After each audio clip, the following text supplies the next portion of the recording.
بسم الله الرحمن الرحیم. امروز اومدیم تو این کلوتای کبیری که یک برخورد شهاب سنگ دیدیم اینجا که شهاب سنگ نسبتاً بزرگی بوده و بالای کلوت خورده و این سنگا رو ریخته پایین.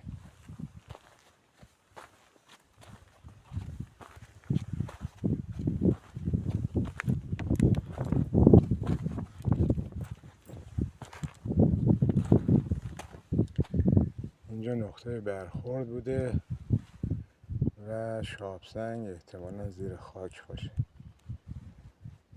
و یک شهاب سنگ آنورتوزیت خیلی جالب از اینجا در آوردید.